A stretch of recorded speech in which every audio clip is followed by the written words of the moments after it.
Surga, mengucap syukur buat pagi. Kita akan mendengarkan firman Tuhan, kita akan mendengarkan kesaksian dari seorang anak muda, bagaimana dia punya cita-cita yang cukup luar biasa, tetapi kehidupan ini tidak luput daripada tantangan dan masalah yang harus dihadapi.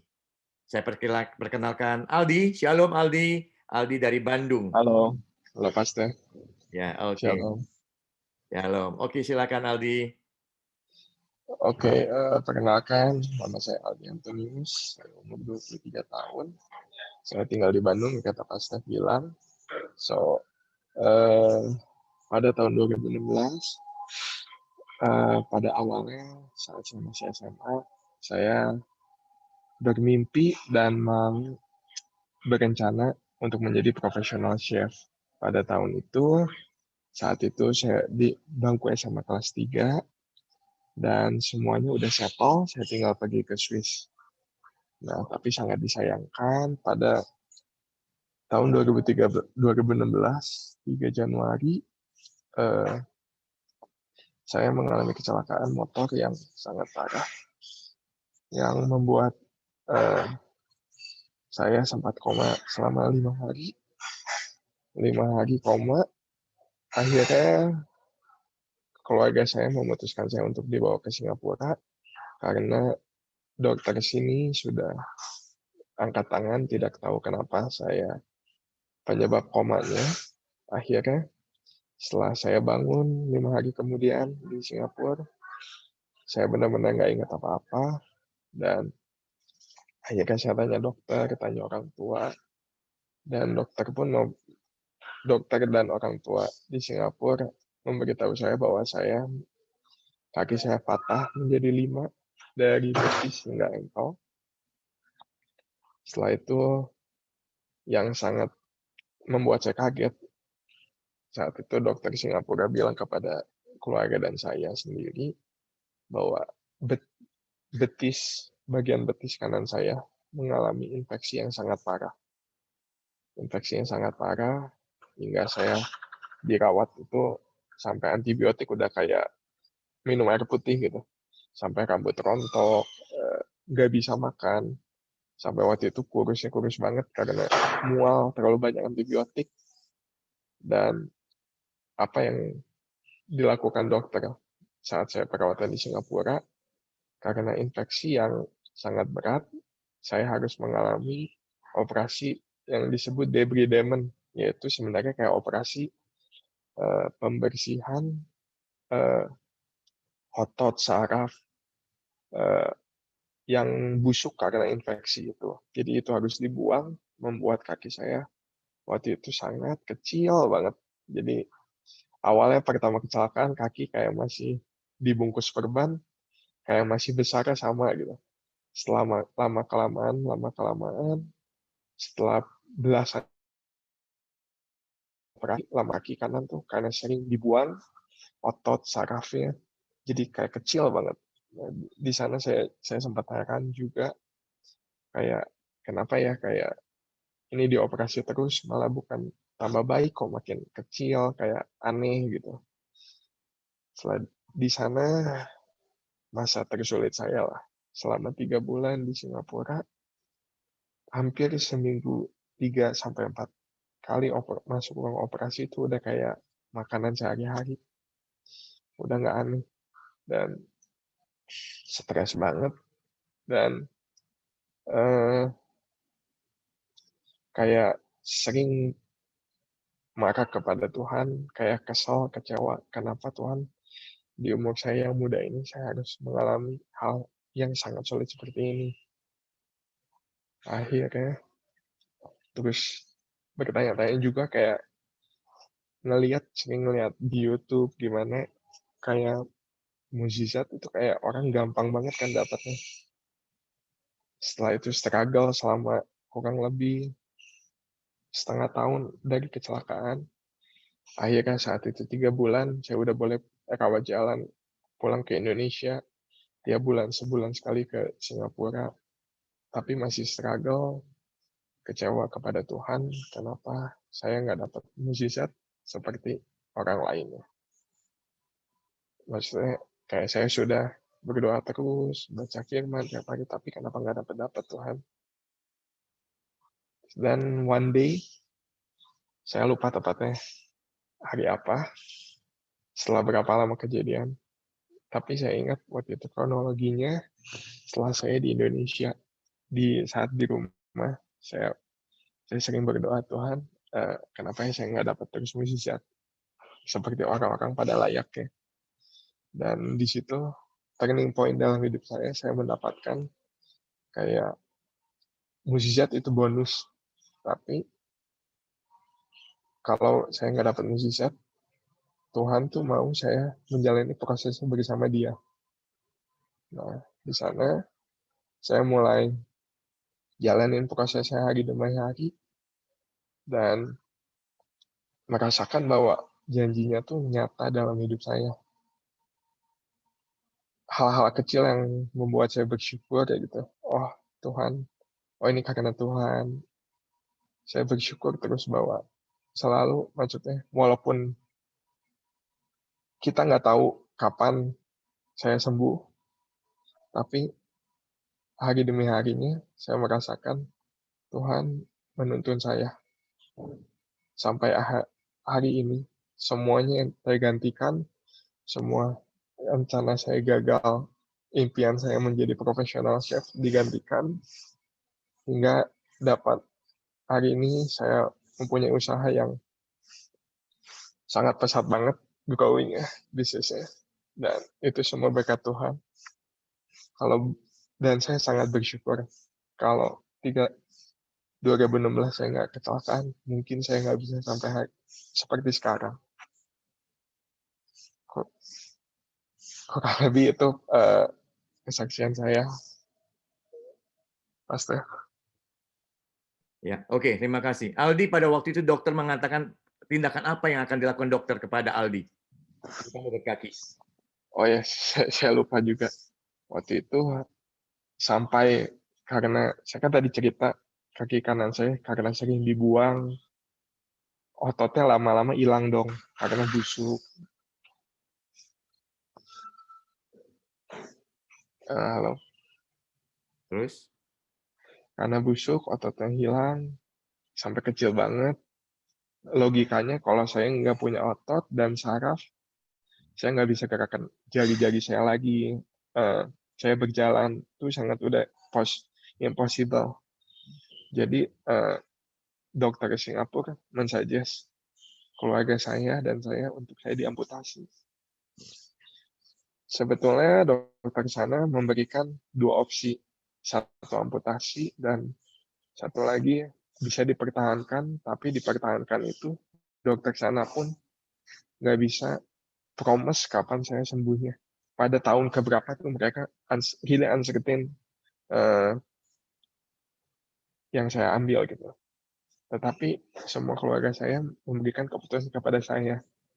Di situ jujur saya sangat bingung dan nggak tahu harus ngapain.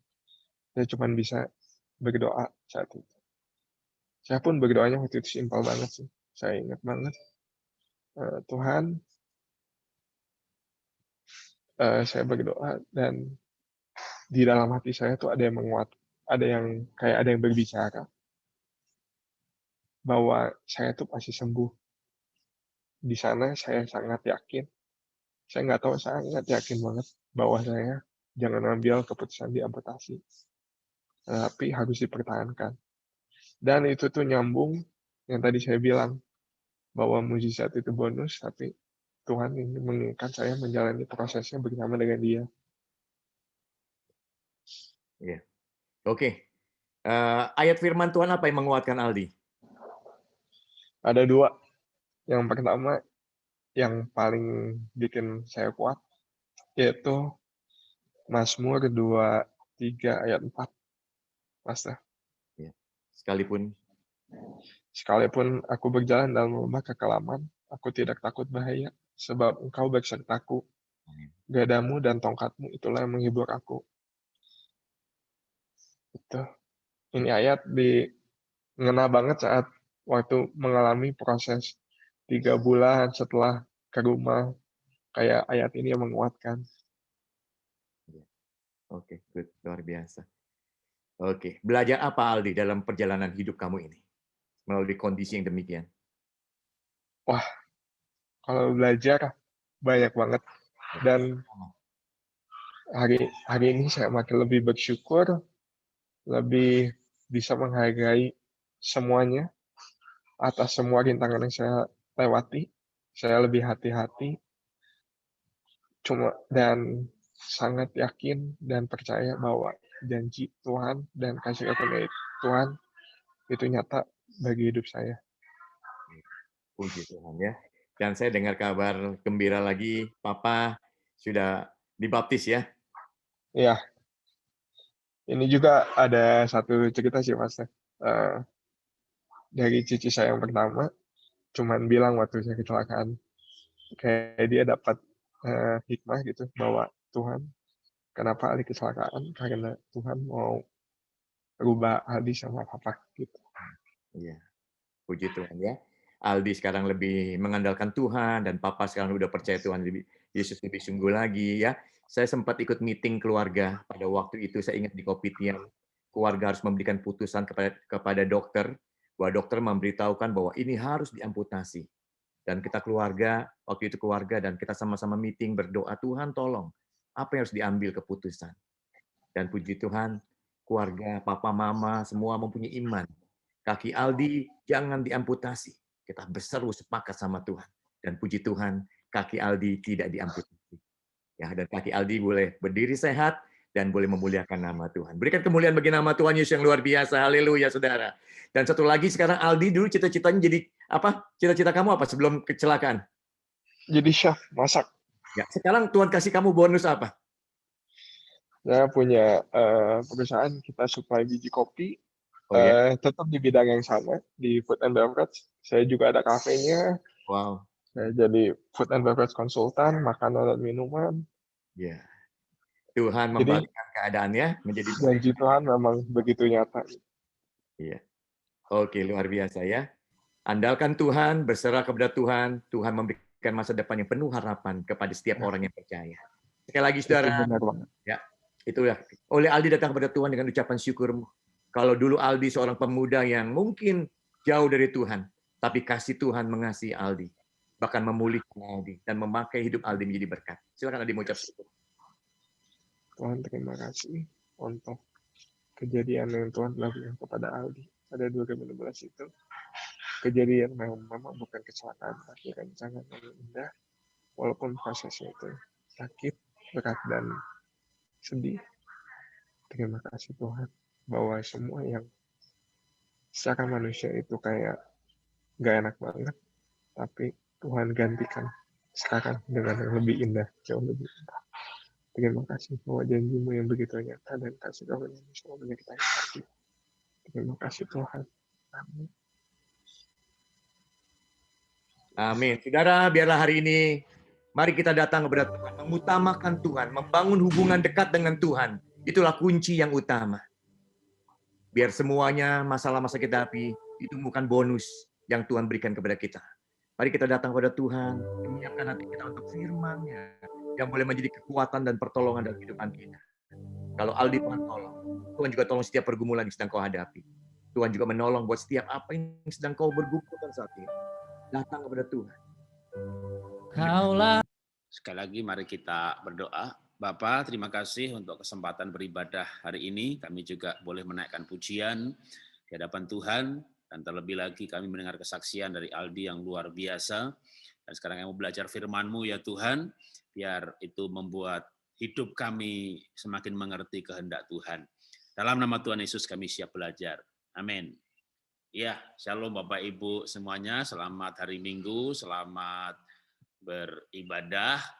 Kita hari ini saya rencana menyampaikan firman Tuhan. Sekali lagi juga saya selalu menyampaikan untuk 2 kali ya, sore, pagi dan sore, dan itu seperti dua sesi. Tapi yang tidak bisa ikut sore nanti kan ada rekamannya di Facebook dari SOS. Dan saya waktu bergumul apa yang mau disampaikan, saya mau menyampaikan yang dulu pernah saya singgung di tahun lalu ya, tapi saya akan ulangi dengan lebih detail dan selama 2 kali. Tapi 1 kali pun ini juga satu khotbah yang selesai ya. Nah, kita akan belajar firman Tuhan mengenai proses pemulihan. Dan kita akan belajar dari kehidupan Ayub yang tahun 2000 saya menulis buku yang berjudul Pendamaian, dan itu berisi mengenai kitab Ayub. Nah, apa sih yang dialami oleh Ayub? Banyak sekali, tapi saya lompat dulu ke Ayub pasal 42, di mana ditulis demikian firman Tuhan. Lalu Tuhan memulihkan keadaan Ayub setelah ia meminta doa untuk sahabat-sahabatnya. Dan Tuhan memberikan kepada Ayub 2 kali lipat dari segala kepunyaannya yang dahulu. Tuhan memulihkan keadaan Ayub. Memangnya apa yang dialami oleh Ayub? Ayub pasal 1, pasal 2, Ayub harta bendanya habis, dirampok dan dijarah dalam berbagai kejadian. Orang Moab, orang Meonim, jadi beberapa kali. Pertama dombanya, lembunya, sapinya, sampai semua hartanya, ternaknya itu habis.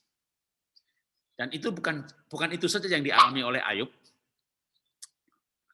Pasti sangat traumatis ketika dalam perampokan itu pegawai-pegawainya dibunuh. Apalagi kalau bisa dibayangkan itu pegawai yang merintis dari awal gitu ya, pasti ada ikatan batin, jangankan dibunuh. Sakit aja kita bisa sedihnya minta ampun. Tapi itu bukan yang terakhir yang dialami Ayub. Rumahnya terbakar. Dan waktu rumahnya terbakar itu, anaknya di dalamnya 10-10-nya meninggal dalam kebakaran. Jadi kalau anak dipanggil Tuhan gitu ya, maaf nih ya, tapi jasadnya itu ada, itu kan bisa dikuburkan ya. Walaupun mungkin sekali lagi maaf juga, kalau dipanggil Tuhannya lewat COVID, kadang yang menguburkan hanya bisa 5-6 orang, tapi itu masih dikuburkan. Tapi Ayub itu 10 anaknya dipanggil Tuhan. Maaf lagi, sekali lagi maaf, misalnya ada orang yang anaknya dipanggil Tuhan, misalnya punya anak 4, dipanggil 1. Ini Ayub ini 10-10-10-nya, saudara. Jadi saya tidak bisa membayangkan gimana perasaan atau pergumulan yang dialami oleh Ayub. Dan itu pun belum semuanya. Nggak lama lagi Ayub sakit dari ujung kepala sampai ujung kaki. Jadi kalau ujung kepala itu kan ya mulai dari atas gitu ya. Mungkin borokan kepalanya, hidungnya meler, mulutnya batuk, tenggorokannya gatal, paru-parunya bengek. Sakit dari ujung kepala sampai ujung kaki. Itu juga belum semuanya lagi. Kalau mau ditambah satu lagi, sebenarnya istri yang sudah punya anak 10 dan anaknya sudah besar-besar tentunya, itu menikah berapa tahun? Paling enggak mungkin 30-40 tahun. Bukan menghibur, bukan mendoakan, bukan membawa ke Singapura untuk berobat gitu ya. Waktu itu mungkin juga Singapura belum ada ya. Istrinya tuh bilang sama Ayub, kutuki Allahmu, setelah itu kamu mati aja gitu. Jadi matilah kau gitu. Jadi istrinya mengharapkan kematiannya. Dan itu semuanya terjadi karena ada sesuatu yang terjadi di balik alam yang kelihatan ini. Jadi sekarang ini kita hidup ya, yang kita sebut dengan alam nyata. Atau saya ganti istilah gitu ya, kita hidup di alam yang kelihatan. Karena ada alam nyata yang lain, betul-betul ada tapi nggak kelihatan.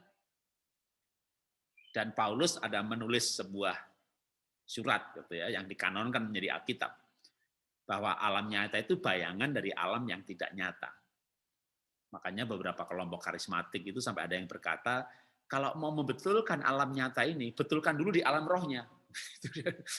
Ya, kalau mau berkat yang di alam nyata ini, lepaskan berkat di alam rohnya. Jadi memang tafsiran dan prakteknya kadang istilahnya menjadi liar dalam banyak hal, tapi ya beberapa orang mengalami. Alam nyata ini bayangan dari alam roh. Kalau mau sembuh di alam nyata, sembuhkan di alam roh. Jadi kira-kira begitu ya. Jadi itu ya memang bisa jadi pro dan kontra, tapi paling enggak kisah Ayub itu mengisahkan bahwa yang namanya perampokan, penjarahan itu semuanya diawali sesuatu di balik alam yang kelihatan ini, tapi alam nyata juga cuma tidak kelihatan. Apa itu gitu ya? Ada iblis yang berkeliling mengelilingi bumi. Lalu Tuhan tanya sama iblis, dari mana kamu? Ya pergi jalan-jalan. Wah ya mungkin ke Jakarta, ke Singapura, ke Pinang, kemana gitu ya. Lihat Ayub enggak gitu. Kalau dalam bahasa sehari-hari gitu ya. Sudah saya incer dari dulu, tapi saya nggak bisa jamah dia. Jadi karena nggak bisa dijamah, lalu setan ini, iblis ini minta izin sama Tuhan. Nah menariknya cerita ini saudara ya. Tuhan itu izinkan. Baru semuanya bisa terjadi. Tanpa diizinkan Tuhan, maka tidak ada yang bisa terjadi. Saudara mengalami, tadi Aldi mengalami kecelakaan, itu pasti diizinkan Tuhan juga. Nah, tentu pertanyaan berikutnya yang sangat teologis adalah, kenapa Tuhan izinkan? Kenapa Tuhan izinkan? Nah, itu menjadi pertanyaan yang saya percaya Bapak Ibu akan bisa menjawab setelah mendengar 2 sesi ini. Saya tidak menjawab pertanyaan ini, tapi banyak orang bertanya, kenapa Tuhan izinkan ini? Atau kadang-kadang pertanyaan yang serupa sebenarnya. Di mana Tuhan waktu gempa bumi? Di mana Tuhan waktu anak saya kena COVID? Di mana Tuhan waktu saya kecelakaan? Pertanyaan yang lain adalah, Tuhan kenapa Tuhan izinkan? Nah, setelah selesai pelajaran ini, nanti saya yakin Bapak Ibu akan bisa menjawab. Ya, kalau mau lebih detail, saya nulis buku tentang Ayub itu 200 halaman. Yaitu tentu lengkap dengan latar belakang mengenai dunia malaikat, dunia setan, setan jenisnya apa saja, malaikat apa saja, kenapa diizinkan, dan hal-hal yang teologis. Tapi untuk ibadah singkat ini, saya akan sampaikan praktisnya. Ya. Saya akan menjelaskan bukan kenapa Tuhan izinkan, tapi bagaimana Ayub dipulihkan. Dari situ saja saya percaya nanti kita bisa mengerti juga kenapa Tuhan izinkan. Nah, bagaimana Ayub dipulihkan? Saya lompat lagi Ayub 42. Lalu Tuhan memulihkan keadaan Ayub setelah ia meminta doa. Jadi setelah Ayub yang berdoa ya. Kalau ini kalimatnya saya rubah sedikit. Kalimat yang aslinya itu seperti yang tertulis atau seperti yang saya baca tadi. Sekarang saya baca dalam bahasa saya. Lalu Tuhan memulihkan keadaan Ayub setelah Ayub berdoa untuk sahabat-sahabatnya. Yang sakit siapa? Ayub. Yang berdoa siapa? Ayub. Yang sakit siapa? Sekali lagi, Ayub. Yang didoakan temannya Ayub yang sehat. Yang mendoakan Ayub. yang kebakaran siapa? Ayub. Yang berdoa Ayub. Untuk siapa? Untuk sahabatnya yang nggak kebakaran. Yang hartanya habis siapa? Ayub. Lalu yang mendoakan Ayub. Yang didoakan sahabatnya. Saudara mulai melihat sesuatu yang aneh di sini? Enggak, nanti makin jelas makin lama ya. Nah, sekarang apa proses pemulihan Ayub? Atau saya akan bicara secara global dulu. Ayub pasal 1, pasal 2 itu yang dialami oleh Ayub. Ayub pasal 3 sampai Ayub pasal 37-38 itu Ayub berbicara dengan teman-temannya, Elifaz, Elihu, Bildad, Sofar. 3 temannya ditegur sama Tuhan, Elihu enggak ya. Ya, cukup menarik kenapa Elihu enggak ditegur sama Tuhan. Itu saya bedah dengan detail. Nah, tapi hari ini saya hanya bercerita saja ya. Jadi pasal 39 itu Ayub mulai berbicara kepada Tuhan. Jadi berbicara pada sahabat itu menyenangkan, ya kan? Anda punya masalah, seperti Ayub kan punya masalah. Bicara sama teman, waduh, itu asik sekali, bisa 37 pasal. Kecewa sama Tuhan, ketemu orang yang kecewa sama Tuhan, wah itu bisa 37 pasal. Ngobrol, wah asik sekali. Apalagi kecewa sama pendeta, ketemu orang kecewa sama pendeta, waduh, itu bisa berbicara berpasal-pasal, saling mengecewakan, saling menumpahkan perasaannya, tapi nggak ada satu ayat pemulihan dari pasal 3 sampai pasal 37. Pasal 39, Ayub mulai berbicara dengan Tuhan, Tuhan dengan Ayub. Pasal 39, 34, pasal 40, 41, sampai pasal 42. Nah, singkat cerita Ayub dipulihkan di bawahnya perikop ini. Jadi setelah perikop ini, Ayub dipulihkan. Nah, dalam perikop ini, Itu kalimat yang menurut saya kunci pemulihan. Itu Ayub pasal 42 ayat yang kelima ini. Ya. Hanya dari kata orang saja aku mendengar tentang engkau. Tapi sekarang mataku sendiri memandang engkau. Bukankah Ayub dikenal sebagai orang yang soleh? Betul, Cornelius juga orang soleh. Banyak orang soleh, sembahyang 5 kali, 6 kali, 7 kali, atau bahkan mungkin saking solehnya, ya bahkan mungkin dalam kelompok kita sendiri aja, ya jadi gereja, sekolah Alkitab, dokter teologi. Tapi seorang dokter teologi berkata bahwa Alkitab hanya karya sastra, tapi dia nggak jahat ya, bayar pajak, kerja jujur, nolong tetangga. Jadi banyak orang baik, banyak orang soleh, agamanya apapun juga. Tapi Ayub yang soleh, yang jujur, yang baik ini setelah pergumulan yang begitu panjang, akhirnya dia yang mengaku loh. Itu kan kalimatnya Ayub ya, bukan saya menafsirkan.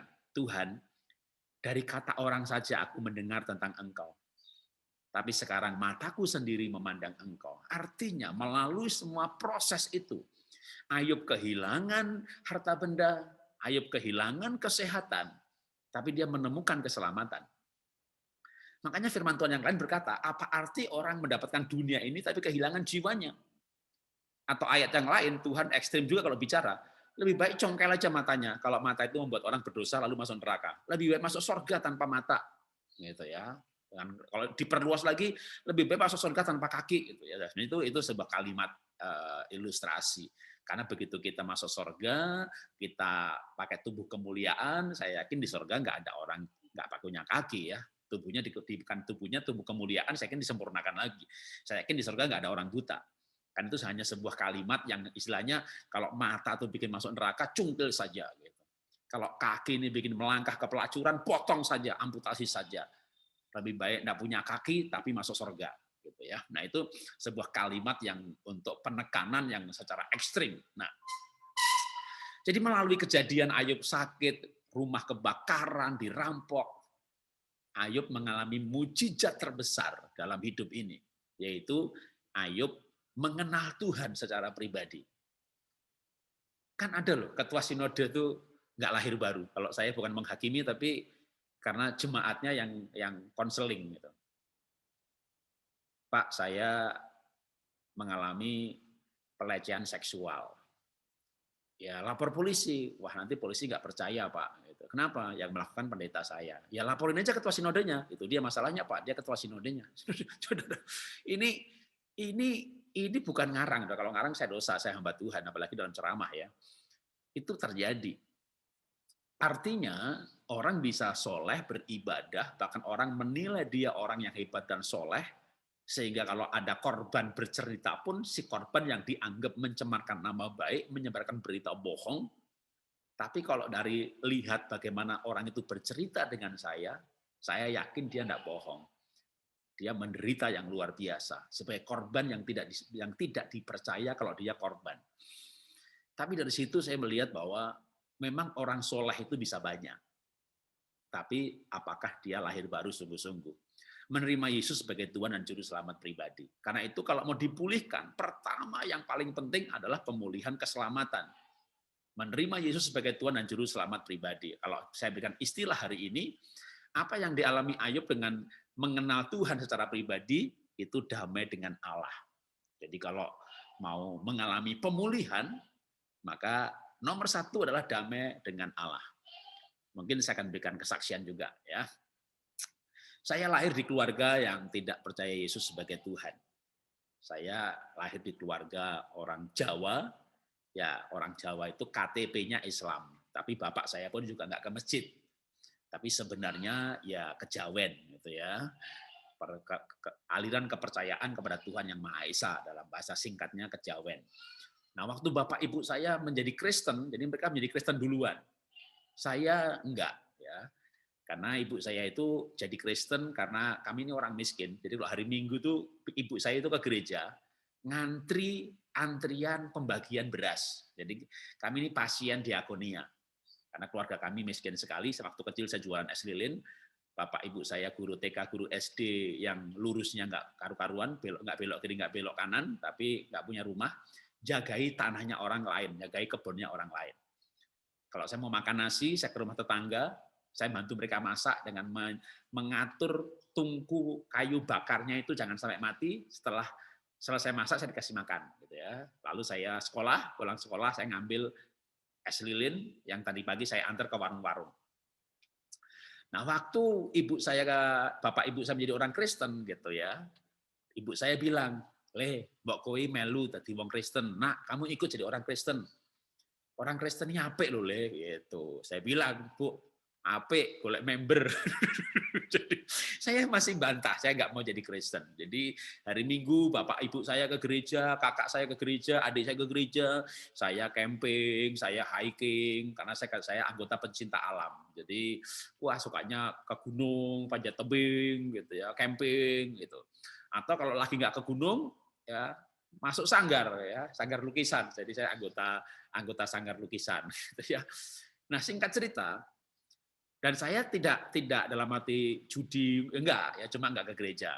Saya di sekolah ya bintang pelajar, saya ketua OSIS juga, saya ikut pramuka, maka saya menjadi pelajar teladan dalam hal perilaku, tapi saya juga sempat menjadi nomor 1 untuk bintang pelajar, itu kategori yang berbeda.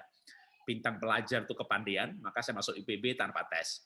Kalau pelajar teladan, banyak karakter lain. Jadi saya merasa juga orang soleh, gitu, orang baik. Sampai saya lulus SMA, saya kok ya itu pasti Roh Kudus ya, digerakkan ikut KKR-nya almarhum Yeremia Rim, yang waktu itu saya panggil Kak Yer gitu ya. Dan ditantang. Waktu itu berkhotbah mengenai kesalehan itu seperti kain kotor, diambil dari Yesaya. Seandainya engkau malam ini tidur, besok pagi nggak bangun, mati kamu. Kamu ke surga atau neraka? Pastikan. Itu kalimat tuh bisa tiba-tiba kayak malam itu saya mikir beneran. Kalau saya malam ini tidur nggak bangun gimana ya? Surga atau neraka gitu. Orang lain mengenal saya, wah ketua OSIS, bintang pelajar teladan, rajin bekerja, anak baik, bantu orang tua. Walaupun nggak ke gereja, tapi kan saya hidup baik gitu. Tapi begitu kesalehan tuh seperti kain kotor, waduh, saya inget deh, lihat film pornografi, sering onani, wah tiba-tiba saya merasa menjadi orang yang najis. Dan saya yakin, nggak mungkin surga ini, nggak mungkin. Nah saat itulah saya menerima Yesus sebagai Tuhan dan Juru Selamat pribadi. Nah yang menariknya waktu saya percaya Yesus sebagai Tuhan dan Juru Selamat pribadi, kalau istilahnya dilahirkan kembali, tapi sekarang banyak diganti istilahnya menjadi lahir baru. Ya, kalau mau yang ada ayatnya, karena saya selalu sekarang ini mencoba lebih biblical, lebih alkitabiah, yang ada ayatnya, ya dilahirkan kembali. Ya lahir baru nggak ada ayatnya, tapi maksudnya sama. Setelah saya dilahirkan kembali, saya mengalami pemulihan yang pasti kan damai dengan Tuhan, nggak takut mati, yakin masuk surga. Tapi ada pemulihan yang saya alami. Sebelumnya saya alergi. Ya, karena darah saya kotor. Darah saya kotor karena bapak saya darahnya kotor, bapak saya darahnya kotor karena kakek saya darahnya kotor. Bapak saya, kakek saya dukun. Selain dukun juga dalang. Dalang itu yang bercerita wayang kulit. Weh, Gatot Kaca mabur dhuwur gonjang gancing kocap karito gitu ya. Nah, itu tukang cerita namanya dalang. Dalang itu ada sinden. Nah, sinden itu kalau maaf nih, biar gampang mengerti ya, yang bagi yang nggak mengerti. Sinden itu kalau di gereja kayak singer gitu loh ya, yang nyanyi di sampingnya dalang itu loh ya. Nah, itu kakek saya, bapak saya itu terlibat dalam perselingkuhan sehingga sakit sipilis, raja singa, darah kotor. Rupanya darah kotor itu kayak diturunkan, sehingga kalau saya makan ebi, makan udang, makan cumi, makan kepiting, kena ikan asin, bakso ada mecinnya, pokoknya itu membuat langsung kulit saya itu berlendir. Di sela-sela jari, sela-sela jari tangan, jari kaki itu berlendir. Yang namanya jerawat itu sebesar kacang. Kalau saudara ini perhatikan gitu ya, mungkin saya agak mendekat sedikit. Masih ada kayak bekas bintik-bintik itu dulu lubang bekas jerawat yang jerawatnya sebesar kacang.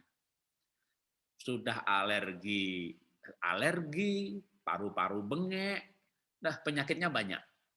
Dan saya mau kesaksian bahwa waktu saya lahir baru, saya lepas dari alergi. Jadi saya makan apa saja tidak sakit. Tapi sekarang saya nggak makan lagi bukan karena takut sakit gitu ya, tapi saya mulai makin tadi saya bilang mencoba semakin biblical, makin alkitabiah. Makan saya mendekati Taurat. Jadi saya makan yang ya koser. Ya, koser itu kalau bahasa Ibrani, bahasa orang Israel ya. Kalau orang Islam bilang halal gitu ya. Nah, orang Yahudi itu koser ya. Jadi koser itu bahkan aturannya banyak. Makan ayam nggak boleh ketemu dengan telur ayam, nggak boleh ketemu daging ayam. Jadi anak sama induk nggak boleh ketemu bersamaan, tapi makan telur boleh. Ya, ya nggak boleh kan ya anjing, babi, kucing dan kawan-kawan. itu saya nggak makan semuanya sekarang, karena saya mau makan sesuai dengan Taurat. Gitu. Ikan yang bersisik, jadi kalau ikan itu nggak bersisik saya nggak makan. Gitu. Tapi itu karena saya mau ikutin Taurat. Dulu, waduh, nggak makan karena takut sakit. Tapi puji Tuhan, di dalam Kristus, di dalam pemulihan dengan Tuhan, di dalam pendamaian dengan Tuhan. Tuhan, hanya dari kata orang saja aku mendengar tentang Engkau. Sekarang mataku sendiri memandang Engkau. Dulu saya tahu ada Tuhan. Ya, saya tahu, tapi saya nggak kenal pribadi. Nah, maka kita perlu sekali, kalau kita diizinkan apalagi mengalami banyak hal, maka kita belajar dari Ayub.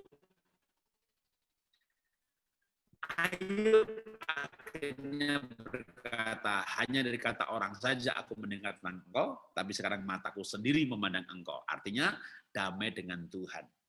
Pak Jarod, saya sudah damai dengan Tuhan. Saya lahir baru, Pak. Bukan cuma beragama Kristen, bukan cuma ke gereja, bukan cuma bayar perpuluhan, tapi saya lahir baru, Pak. Dilahirkan kembali, Pak.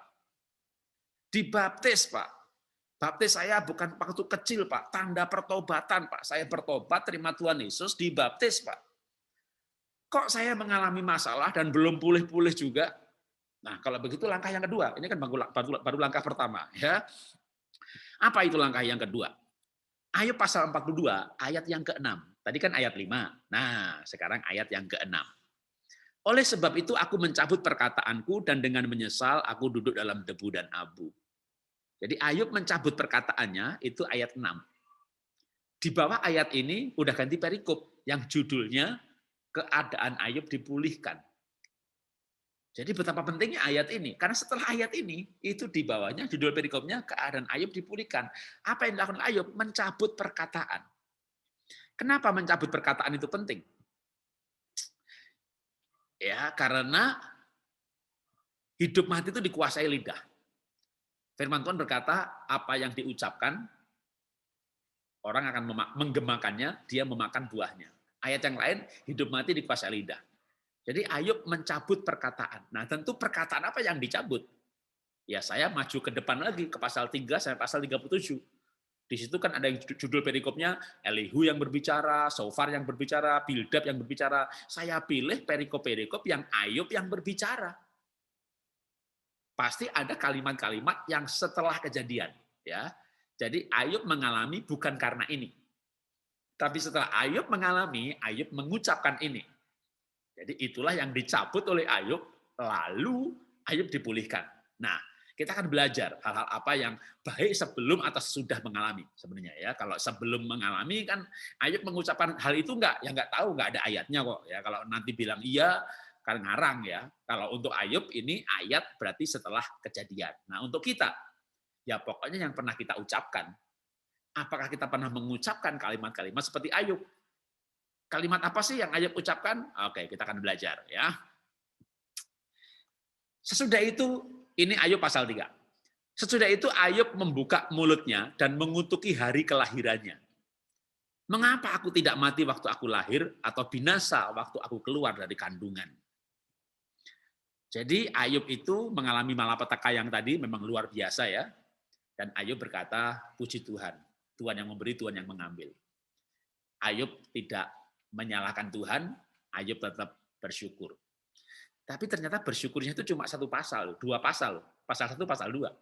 Anda baca pasal 3 sampai pasal 37, berpasal-pasal Ayub mulai mengeluh. Bahkan yang tadi kita baca, Ayub itu mengutuki hari kelahirannya. Mengapa aku nggak mati saja waktu aku lahir? Kenapa aku harus hidup? Wow, saya paham ya. Sekali lagi saya memahami kalau Ayub sampai pada itu, karena memang pergumulannya luar biasa. Tetapi sebelum Ayub mencabut kalimatnya, dia tidak dipulihkan. Jadi saya memahami kalau orang mengalami malapetaka, masalah, mengalami kehilangan, lalu mengutuk itu atau kecewa, itu saya paham. Tapi ingat, itu tidak membawa pemulihan. Karena setelah Ayub mengucapkan hal itu, berpasal-pasal yang ada pergumulan, perdebatan dengan temannya. Jadi Ayub pernah mengutuki diri sendiri. Maka hati-hati, ya, bukan hanya Bapak Ibu soal sakit nih. Mungkin yang mendengarkan ini di Facebook atau nanti di YouTube gitu ya, pernah mengutuk diri sendiri, punya masalah, mungkin bukan kesehatan, misalnya putus cinta, gitu ya, diputus pacar. Lalu mengutuk diri sendiri. Ya sudah, memang laki-laki semuanya gombal. Aku nggak mau kawin. Lah, aku nggak mau kawin. Itu kan mengutuk diri sendiri, aku nggak mau menikah. Gitu ya. Atau banyak ibu-ibu, Pak Jarod, saya ini mengalami masalah begini-begini. Loh, saya mengerti masalahnya. Suaminya emang betul-betul suaminya tuh, kalau saya berikan istilah nih, suaminya itu muka Herodes, urapan Firaun, tingkah laku Pontius Pilatus, orang jahat dikumpuli semuanya. Lalu ibu itu berkata begini, lebih baik saya mati aja. Loh, itu kan termasuk mengutuki diri sendiri. Lebih baik saya mati. Ingat, hidup mati dikuasai lidah. Waktu kita bilang, misalnya ada orang berkata, lebih baik saya mati. Ini kalimat ini kan bergema di udara. Di udara ada apa? Ingat ayat firman Tuhan yang lain? Musuh kita bukan melawan darah dan daging, tapi melawan roh jahat di udara. Nah, Anda mau bicara ngumpet dimanapun juga, ada udara kan? Misalnya berkata, lebih baik saya mati. Itu kalimat yang dengar Tuhan, betul. Tapi setan juga dengar. Nah, kalau setan dengar, apa yang terjadi? Kembali pada kisah Ayub. Jangan-jangan itu ucapan seseorang yang berkata, lebih baik saya mati. Itu direkam sama iblis, ditangkap sama iblis, dijadikan lampiran proposal. Ingat cerita Ayub? Iblis menghadap Tuhan, mengajukan proposal. Tuhan, izinkan aku jamah Ayub. Nah, sekarang gimana kalau ada maaf nih, misalnya seseorang atau saudara, supaya saya mudah mengucapkannya ya, pernah berkata, lebih baik saya mati saja. Itu kalimat dibawa sama iblis itu menghadap Tuhan. Tuhan, izinkan aku jamah ini dengan penyakit, Tuhan. Lah, kenapa kamu mau jamah dia? Lihat lampiran saya, Tuhan. Dia pernah mengucapkan, lebih baik saya mati. Gimana dia mati, Tuhan? Kalau enggak dibikin sakit. Tuhan lihat proposal, ada lampirannya seperti itu. Saya ini berandai-andai aja. Kira-kira Tuhan bilang apa? Nah, gimana nggak diizinkan? Lah, orangnya sendiri juga pengen mati. Jangan-jangan Tuhan bilang begini, oke, diizinkan, lakukan dengan segera, dalam tempo yang sesingkat-singkatnya, dengan cara yang saksama. Gitu. Jebret, sakit orang. Karena itu betul-betul kalau pernah mengucapkan kata-kata kutuk kepada diri sendiri, demi hidupmu, demi masa depanmu, demi kesehatanmu, cabut.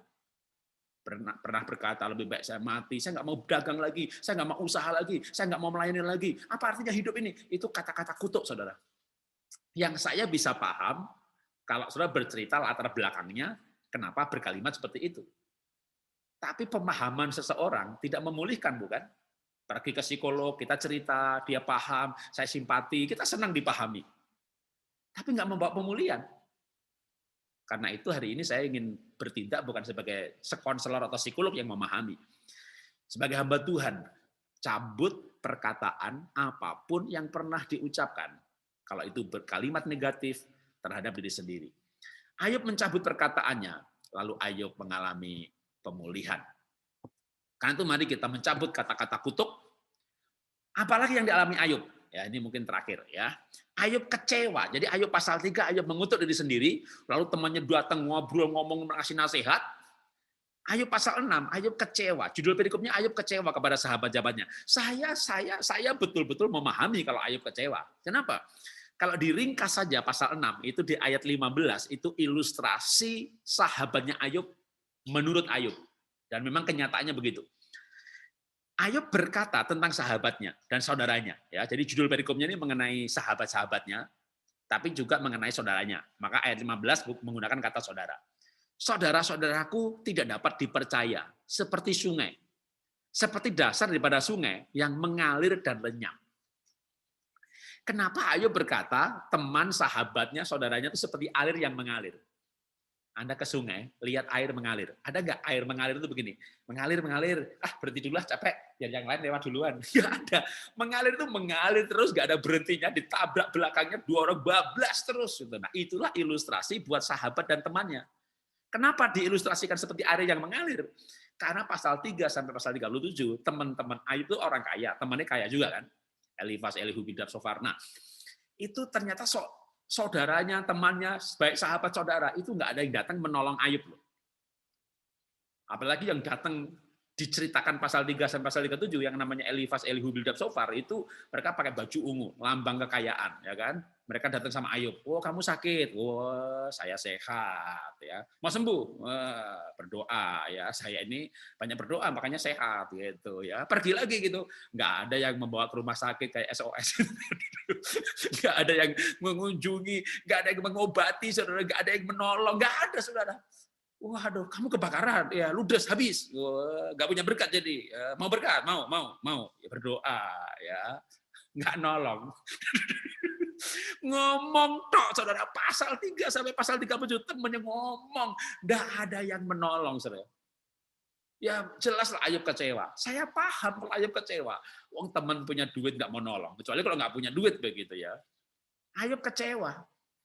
Nah apa akibat dari kekecewaan itu? Waktu Ayub kecewa di pasal 6, singkat cerita saja, ya. Singkat cerita saja, Ayub kecewa pasal 6, maka pasal 7 ini saya baca judul perikopnya saja. Hidup itu berat. Jadi begitu kecewa, hidup itu berat. Nah, Ayub mencabut perkataannya. Berarti apa yang dicabut? Ya kata-kata kecewa. Anda sakit. Ditambah kecewa. Sembuh nggak? Nggak mungkin. Makin parah itu sakit. Dan mungkin orang bisa loh, udah sakit tuh tambah kecewa gitu ya. Wah enak aja nih pendeta ini, enak aja nih Pak Stefanus ini. Udah tahu sakit begini, malah diajak pelayanan. Itu alkitabiah diajak pelayanan. Tadi Ayub mendoakan temannya yang sehat malah ya kan. Jadi Ayub itu yang mendoakan ya. Ayub berdoa buat sahabat-sahabatnya. Itu Ayub itu setelah itu baru Ayub sembuh. Jadi bukan sembuh baru melayani, enggak. Tuhan memulihkan keadaan Ayub setelah Ayub berdoa buat sahabatnya. Jadi bukan Ayub itu sembuh baru melayani, enggak. Itu enggak alkitabiah sebenarnya.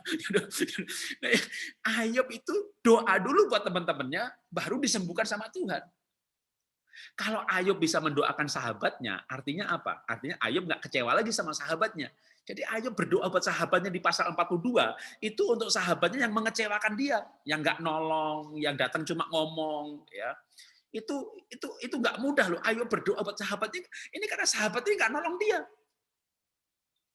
Ayub domanya habis, temannya domanya banyak. Lalu Ayub berdoa buat sahabatnya. Gampang nggak mendoakan sahabatnya yang domanya banyak, sedang Ayub domanya baru habis. Oke, contoh, Anda misalnya punya mobil, atau malah nggak punya lah mobil, punyanya motor gitu. Punya adik diberkati usahanya, mobilnya 4. Dipinjemin aja begitu ngasih ribetnya minta ampun. Waduh, lain kali malah jadi nggak dipinjemin. Nah, sekarang Anda nggak punya mobil, adik mobilnya 4. Bisa nggak berdoa buat adiknya? Tuhan tambahkan mobilku Tuhan. Nggak bisa berdoa Tuhan tambahkan mobilnya gitu. Tuhan berkati aku dong. Dia 4 aku nggak punya lah. Berdoa berkati orang lain itu yang lebih kaya itu susah. Saudara. Ayub kan habis hartanya. Jangankan saudara nih, saya pernah ngumpulkan para pendeta nih. Pendeta kecil-kecil gitu yang jemaatnya sedikit begitu. Saya bikin seminar 3 hari gratis, pulang tak kasih buku gitu ya. Lalu saya bicara dari hati ke hati. Pak, jemaatnya berkurang. Iya, Pak, berkurang, ada yang pindah gereja itu, Pak, gitu. Wah, gerejanya gede. Yang gereja itu yang dia sebut itu gereja gede, Saudara. Waduh. Pak, bisa doakan pendeta itu, tambahkan jemaatnya. Pak Jarod, domba saya habis, Pak. Masa doakan dia, doanya bertambah gitu kan. Lah, berarti belum bisa kayak Ayub ini.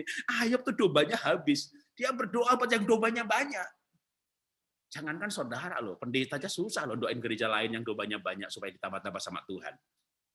Tapi saya mau mengajarkan kepada saudara, melebihi para pendeta. Anda sakit, Anda boleh berdoa untuk yang sehat bahkan kalau perlu. Ya, jadi mungkin selama ini Anda sakit, Anda melayani yang sakit juga. Gimana kalau Anda melayani yang sehat? Wih, ini lebih ngawur lagi nih persehatnya. Jadi saudara yang sakit boleh doakan saya yang sehat, supaya saya makin sehat, makin dipakai Tuhan. Itu Ayub, saudara. Dia doakan yang sehat, saudara. Jadi Anda mungkin melangkah lebih jauh lagi nih, gitu ya. Anda belum sembuh, doain yang sakit itu. Sekarang malah diminta doain yang sehat itu. Tapi bahkan kalau perlu mendoakan yang mengecewakan Anda.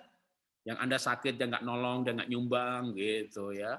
Yang waktu Anda minta bantuan gitu malah ngomongnya, maaf nih ngomongnya kasar banget gitu. Ya kalau nggak punya duit nggak usah ke Singapura lah berobat, sudah tahu nggak punya duit berobat yang mahal-mahal, mikir dong pakai otak begitu. Jadi kadang-kadang orang sakit tuh pasti mengalami hal seperti itu loh. Dan dia ngomong seperti itu bukan nggak punya duit loh, dia punya loh. Dalam posisi seperti itu Anda nggak bisa doain dia. Kalau Anda bisa mendoakan, itu tanda di hadapan Tuhan. Anda sudah pulih dan layak mengalami mujizat. Jadi Ayub itu Ayub pasal 42 ayat 10. Lalu Tuhan memulihkan keadaan Ayub setelah dia berdoa untuk sahabatnya. Itu sahabat yang dia kecewa di pasal 6 ini. Yang seperti air yang mengalir, nggak ada berhentinya, nggak pernah nolong. Dia berdoa untuk hal itu. Wow. Anda sakit paru-paru. Proses kemo sudah berjalan, sedang masa pemulihan. Nah, sudah nggak di rumah sakit dah. Bisa inap rawat jalan di Singapura. Nah, sambil nunggu pulang Indonesia, Anda melayani yang sakitnya lebih parah. Itu aja menurut saya luar biasa, tapi masih kurang luar biasa, gitu ya. Gimana kalau Anda yang sakit itu mendoakan yang sehat? Mendoakan yang sehat. Didoakan apa? Ya supaya nggak sakit ya. Doakan tuh Pak Stefanus jangan sampai kena COVID ya. Doakan saya juga ya. Doakan orang sehat boleh juga ya. Terserah Roh Kudus bawa Anda kemana. Mendoakan siapa saja sesuai dengan tuntunan. Tetapi untuk Ayub, sebelum Tuhan memulihkan keadaan Ayub, yang minta Ayub berdoa untuk sahabatnya itu siapa sih? Tuhan. Kamu berdoa buat Elifas, Elihu, Sofar. Ya, supaya dia nggak kena murka. Ayub kan harusnya nggak usah doain aja, biar ngalami dia, biar ngalami dia gitu kan. Tapi Ayub berdoa untuk sahabatnya. Wah itu kalau saya berikan kesimpulan, maka yang pertama Ayub mengalami pemulihan. Setelah Ayub damai dengan Tuhan, yang kedua maka setelah Ayub damai dengan sesama, ya damai dengan diri sendiri, ya maaf. Jadi yang pertama Ayub damai dengan Tuhan lewat lahir baru. Tuhan, aku dulu mengenal dari kata orang, sekarang mengenal Engkau, berarti damai dengan Tuhan. Yang kedua, Ayub mencabut kata-kata kutuk terhadap diri sendiri. Berarti damai dengan diri sendiri. Lalu Ayub akhirnya mencabut kekecewaan dengan teman-temannya, dan dia berdoa untuk sahabat-sahabatnya. Berarti dia mulai berdamai dengan sesama. Lewat proses Ayub yang begitu panjang, pasal demi pasal. Saya nggak tahu kalau dibikin tahun itu berapa tahun, karena Ayub mengalami kejadian pasal 1, pasal 2, pulihnya di pasal 42. Itu kronologi waktunya berapa lama kita nggak tahu. Tapi lewat proses yang panjang itu, Ayub mengalami hidup yang luar biasa, di mana Ayub akhirnya dipulihkan 2 kali lipat. Bahkan umurnya dia hidup 120 tahun lagi. Nah, kata lagi itu jangan-jangan waktu dia ngalami itu udah 120 gitu ya. Lalu dia hidup 120 tahun lagi. Dan dia hidup dalam hidup baru dengan tujuan hidup yang luar biasa. Nah, slide berikutnya saya hanya cepat saja ya. Karena dari segi waktu, tapi hanya untuk ini aja ya.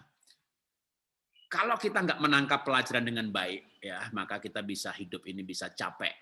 Tapi yang pasti dari kisah Ayub tadi, kalau saya hubungkan dengan Yakobus, maka yang dialami Ayub itu adalah ujian. Maka kalau kita mengalami ujian, mari kita merespon dengan benar. Memang waktu COVID datang ini banyak orang mengalami kehilangan. Ya, maaf juga ya, ada yang kehilangan anggota keluarga, ada yang kehilangan kesehatan. Kalau saya kehilangan usaha karena perusahaan saya bangkrut. Tapi saya pernah kehilangan yang lain, waktu saya sekeluarga sedang pelayanan, dan saya mengalami kebakaran, tidak diasuransi, dan semuanya ludes habis, karena waktu kebakaran saya sedang di luar kota. Mengalami kebakaran sendiri sebuah kehilangan yang sedih tentu, traumatis, karena saya orang miskin yang merantau ke Jakarta, saya mengumpulkan harta itu kira-kira 12 tahun. Saya merantau tahun 90, kejadiannya 2009. 19 tahun kemudian, tapi 7 tahun pertama kan belum mengumpulkan aset. Ya, 7 tahun pertama itu berjuang hidup, nabung untuk bisa hidup, bisa makan, nabung untuk bisa modal, benar-benar mulai saving itu ya 12 tahun terakhir. Lalu 12 tahun itu mengumpulkan, terkumpul, kami pergi liburan, kebakaran. Dan tidak diasuransi. Itu kehilangan yang besar. Kehilangan sendiri sebuah problem kan. Tapi yang lebih problem lagi apa? Komentar orang kan. Dia sih melayani, tapi kan kita nggak tahu dosanya apa. Tuhan izinkan terjadi, pasti punya dosa lah. Kita nggak tahu aja dosanya. Jadi kita sudah mengalami musibah pasti dengan begitu. Dan kalau itu sampai ke kita bisa kecewa loh. Tapi jangan kecewa. Karena kecewa nggak membawa pemulihan. Ya, doakan. Doakan bukan Tuhan supaya dia mengalami biar dia tahu rasa, enggak. Ya, doakan berkati. Nah, waktu saya mengalami hal itu, bagi saya itu ujian, dan saya percaya saya lulus ujian, karena respon kami benar, waktu itu kami sekeluarga malah komitmen melayani Tuhan, dan luar biasa.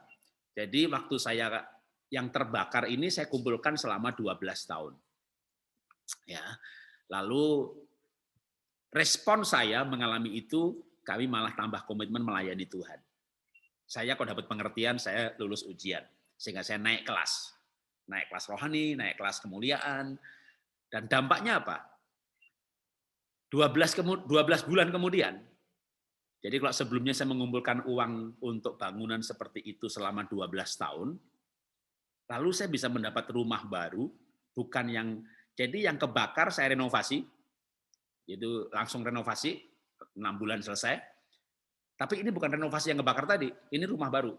Jadi saya bangun rumah baru, selesai dalam 12 bulan, yang sekarang saya tinggalin, halamannya cukup luas gitu ya. Yang di luar tanahnya aja 1.200 meter, di luar tanah, bangunannya saja, itu biayanya hampir 2 kali jumlah yang kebakar.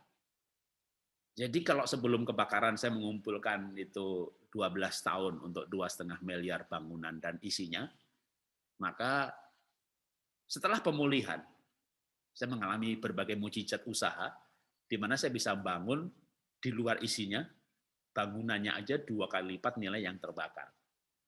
Jadi kalau Tuhan memulihkan, itu benar-benar loh. Hidup saya itu kayak dongeng. Hidup saya itu kayak dongeng. Waktu mengalami kebakaran, bleng begitu. Waduh. Yang menghakimi cukup banyak gitu ya. Bahkan kalau saya ingat-ingat yang nolong sih nggak ada ya. Yang nolong secara finansial gitu. Jadi ya nolong bantu doa sih ada ya. Yang ngelaporin polisi juga malah ada.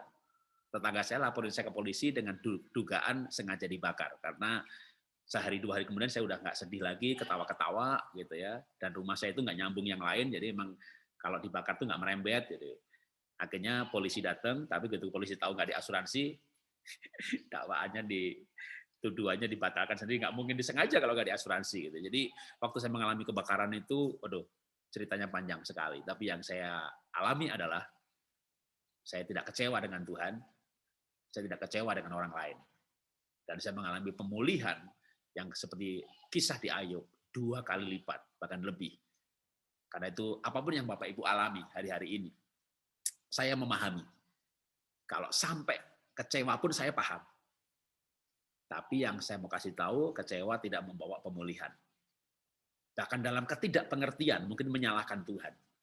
Kan Ayub tuh sebenarnya sempat menyalahkan Tuhan. Ya, tapi nggak sampai mengutuki Tuhan. Tapi dia sempat menyalahkan. Kalau Anda baca Ayub pasal 3-37, cari yang judul perikopnya Ayub berbicara, itu dia sempat mempertanyakan Tuhan. Tapi akhirnya Ayub mencabut perkataannya, dia mendoakan sahabat-sahabatnya, lalu Ayub dipulihkan. Mari kita berdoa. Bapa, kami belajar hari ini dari kisah Ayub, bagaimana Ayub mengalami pemulihan. Dan hamba berdoa buat Bapak Ibu, baik peserta Zoom ataupun yang melihat live streaming di Facebook ataupun YouTube, bagi mereka yang mengalami kejadian-kejadian yang tidak direncanakan, bahkan kejadian-kejadian yang tidak dimengerti, bahkan mungkin mengalami sebuah kehilangan yang traumatis. Tapi kami mendengar kisah Ayub yang lebih dahsyat lagi kejadian yang dialami. Akhirnya Ayub berjumpa secara pribadi dengan Tuhan dan mengalami pemulihan. Hamba berdoa dalam nama Tuhan Yesus yang proses pemulihannya sepertinya lamban. Bahkan mungkin sepertinya belum terjadi. Dalam nama Tuhan Yesus, biar firman Tuhan ini mengajarkan Bapak Ibu apa yang harus dilakukan. Berjumpa secara pribadi dengan Tuhan.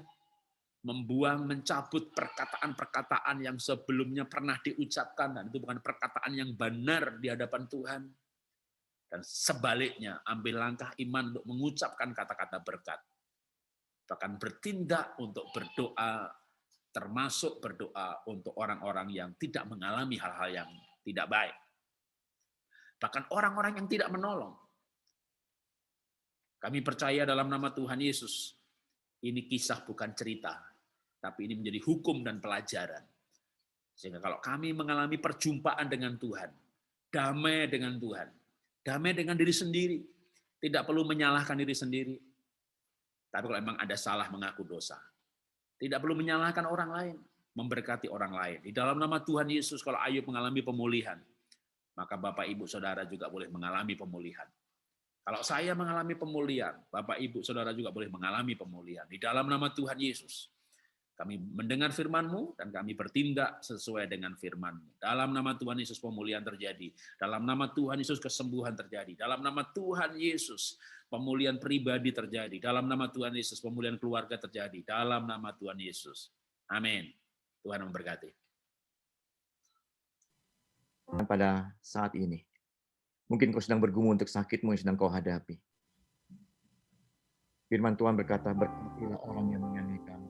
Berkati dan jangan mengutuk. Bila hari ini kita mau meresponi firman Tuhan, kita mau melepaskan berkat, bukan orang yang baik kepada kita, tapi memberkati orang yang menganiaya kamu dan jangan mengutuk. Biar kita boleh mengalami kesembuhan daripada jiwa kita, dari sakit hati dan kecewa. Itulah salah satu proses sebuah mujizat kesembuhan fisik. Hari ini kita mau datang pada Tuhan. Kita mau ambil sikap berdoa memberkati orang yang menganiaya kamu. Berdoa memberkati orang yang mengecewakanmu. Berdoa memberkati orang yang membuat hatimu terluka. Berdoa memberkati orang yang mempermalukan. Biar hari ini kita datang pada Tuhan. Tuhan, aku mau memberkati dia. Berkati dia, Tuhan. Aku tidak mau mengutuk, Tuhan. Seperti Tuhan yang sudah mengampuni saya. Saya juga mau mengampuni dan mau memberkati. Terima kasih, Tuhan. Sudah saya rindu hari ini, kita boleh menaruh tangan kita di dada. Kita mau meresponi firman Tuhan hari ini. Ayo, memberkati sahabat-sahabatnya. Memberkati orang-orang yang mengecewakan. Biar hari ini kita mau datang pada Tuhan. Kita mau datang pada Tuhan. Sebutkan namanya. Berkati dia. Mungkin itu orang tua. Mungkin itu saudara. Mungkin itu suami. Mungkin itu istri. Atau mungkin itu anak. Atau mungkin itu orang yang kau percaya. Atau mungkin itu orang yang menjadi sahabat. Hari ini, ampuni dan berkati dia. Ampuni dan berkati. Kau boleh mengangkat tanganmu di hadapan Tuhan dan menaikkan berkat buat orang-orang yang melukai hati. Menaikkan berkat bagi orang yang mengecewakan. Menaikkan berkat bagi orang yang mempermalukan itu. Ialah janji Tuhan boleh digenapi dalam kehidupan. Mari kita datang pada Tuhan. Sebutkan namanya. Katakan dalam hati, Tuhan, hari ini juga aku mengampuni. Hari ini aku melepaskan berkat. Berkat kehidupan yang penuh dengan damai dan kasih daripadamu. Berkat yang melimpah buat kesehatan mereka semua, Tuhan. Walaupun dia menyakitiku, Tuhan. Walaupun dia mengecewakan hidupku, Tuhan. Tetapi aku tetap melepaskan berkat buat orang-orang yang pernah mengecewakanku. Di dalam nama Tuhan Yesus. Kami percaya kuasa-Mu nyata. Janji-Mu ya dan amin, Tuhan. Firman-Mu yang menjadikan kekuatan. Terima kasih, Bapa. Bapa di surga, kami berdoa khusus untuk hari ini. Untuk mereka yang sedang sakit, Tuhan. Kami menyerahkan baby Kimberly, Tuhan. Kuasa-Mu yang menyembuhkan, Tuhan. Kami menyerahkan kuasa-Mu, Tuhan, yang menyembuhkan baby Kimberly.